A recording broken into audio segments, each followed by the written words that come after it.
The Crab That Played with the Sea by Rudyard Kipling, retold by Kenton Berg.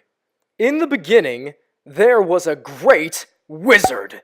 Magician. First, the magician created the world. Secondly, he then created the oceans. Then finally, the magician created all of the animals and beasts that would inhabit the earth. From there, the magician told the elephant to play at being an elephant, which confused the elephant because it didn't exactly know what the heck that meant, but it tried its best.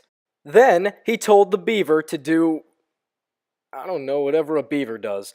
So then, one by one, the magician assigned each animal what it was supposed to do.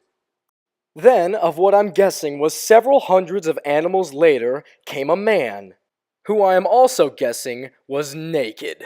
But, for the sake of our story, he was fully clothed, in at least what was a skin leotard. But also, who accompanied this man was his little girl daughter. The magician examined the man and his daughter, and exclaimed, "Oh, son of Adam, you and your daughter are too smart for these basic plays." To which the man replied, "You know what, magician? You're right. I am too smart and cool for these plays. So, yeah, if you could make all of the animals obey me, that would be super awesome." And the magician was like, "Yeah, bro, I got you." But next in line behind the son of Adam was Pau-Amma, the crab. And he overheard the man and the magician speaking. Pau-Amma thought to himself that he was an independent crab and didn't need no man to control him, so he went off into the ocean when nobody was looking. Except the man's daughter was looking and saw Pau-Amma escape into the ocean. Then, sometime later, the magician had created other large masses on Earth, such as the Himalayan mountains, the Indian desert and the desert of Sahara, the Florida Everglades, and the Malay archipelago, which had islands like Borneo, Celebes, Sumatra, and Java. And you can find all of these places on a world map, or a mobile phone if you're a normal person. Then, the magician went to visit the man on the banks of the Perak River. And then he asked the man if all of the land and all of the animals were obeying him. The man, happy with the obedience, replied yes. And then the magician asked, "Well, what about the sea? Is that obeying you as well?" And the man said, "Absolutely not."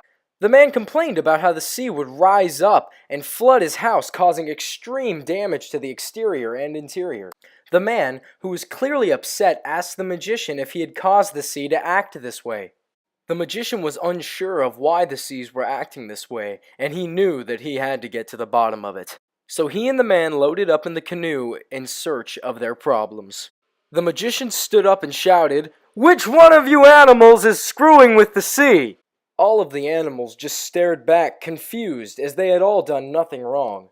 So the magician shouted once more to the hunchback on the moon and asked, "Is it you who is messing with the sea?" For which the hunchback replied, "No, it is not me who is playing with the sea. I only fish here, hoping to scoop up the world with my hook." Then, the man's daughter, who was totally in the boat the whole time, piped up, saying that she had seen Pau-Amma go into the water earlier. The group then ventured to Pusat Tesek, otherwise known as the Heart of the Sea, which harbored a giant tree and two magical nuts. The magician then reached his whole arm up to his shoulder into the water, feeling around the roots of the tree, trying to find Pau. When he finally found Pau-Amma, he asked him what he was doing, to which Pau-Amma replied that he was leaving the tree 2 times a day for food. The magician then explained that because Pau-Amma was doing this, he was causing all sorts of problems on the surface, like how Raja Abdullah, the king of the crocodiles, kept getting his mouth full of salt water. Or how Raja Moyan Kaban, king of the elephants, kept getting his feet muddy from the excess mud, and especially how the man's house was being destroyed from the flooding. Pau-Amma then realized how truly important he was, and exclaimed that he would leave his tree 7 times a day, so that the seas would never rest. So the magician told Pau-Amma that if he was not afraid, then he should come to the surface so that they could discuss the matter. Pau-Amma, saying that he was not afraid, then decided to go to the surface. With his shell touching from coast to coast, Pau-Amma arose from the ocean. Now, looking at Pau-Amma, the magician told him to make a magic to show that he was truly important. So Pau'ama shook his crab legs in the air, but all he could do was splash water. The magician laughed, and with a quick snap of his finger, Pau'ama's shell exploded off of his body. Or it just kind of fell off. And the magician was like, "Yeah, you're not so important now, are you, hotshot? So shall I let the man here cut you with his kris? Let Raja Abdullah, king of the crocodiles, bite you? Or even let Raja Moyan Kaban, king of the elephants, pierce you with his tusk?" Pau'ama exclaimed, "Give me back my shell! I am ashamed!"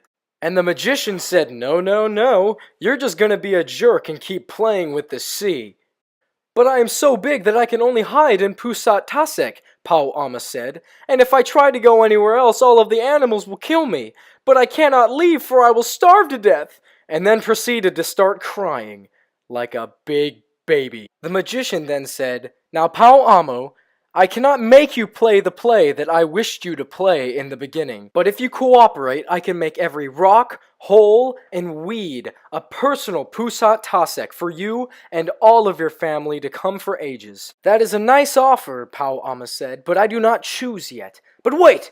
There is that man who made me wait in the beginning! If he had not taken up all your time, I would have not run off into the ocean impatient. So what can he offer me?" The man said, "If you choose to be compliant, I will make a magic or something, and make sure that the deep sea and dry land are home to you and your children." Yes, that is quite nice," Pau'ama said. "But wait! There is that little girl! If she had said anything earlier, you would have known that I had escaped and none of this would have happened. So what can she do for me?" And the girl said, "I can give you these scissors which you can use to open nuts, climb trees, and dig holes." And Pau'ama said, "While these gifts are all marvelous, I am still too soft and require my shell back, O great magician." "Okay," the magician said, "but on one condition. For 1 month out of the year, you will lose your shell again, to keep you and your children humble and to remind you that I can make magic." Pau'ama thought long and hard about his choice, and finally decided to say yes, because he's a cool crab, and saw the error in his ways. The magician snapped his fingers, and Pau'ama returned to his normal size. Pau'ama swam to the side of the canoe and was picked up by the little girl and put down on the floor. "Give me the scissors! Give me the scissors!" he shrieked out in a high-pitched voice. And that's just what the little girl did. Pau'ama exclaimed, "Now I can crack nuts, climb trees, and live on land, and breathe fresh air. I never truly realized how important I was." And the magician said, "Yeah, no, you just have a good one now, bud. Knock yourself out with them scissors." And then Pau'ama went off back into the ocean, happy as could be. Happy that their adventure was over, the man piped up and said, "Wow, I'm happy our adventure is over. But the land is so far away, and the tide isn't here to pull us in anymore." Then the wizard was all like, "Wow, you're really lazy. And for that, I'm gonna call you and your children the Malaisies." So the magician stood up in the canoe and hollered at the hunchback on the moon, saying, "Oh, hunchback on the moon, can you please pull the sea into shore, as so that we do not have to row?" And the hunchback on the moon gladly replied with, "Yes, sonny," and threw his line out to the sea and pulled the man and the magician and his little daughter all the way home. Now day in and day out, the fisherman slash hunchback slash creepy guy on the moon pulls the tide in and out with his line. But whatever did happen to Pau'ama?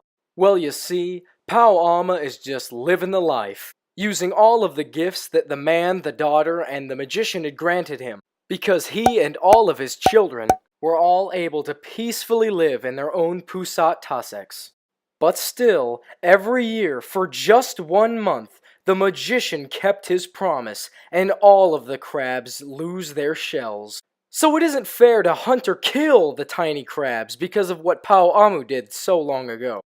And also, the baby crabs hate being taken from their home and put into tiny pickle jars. That's why they pinch you with their claws, and it serves you right. The end.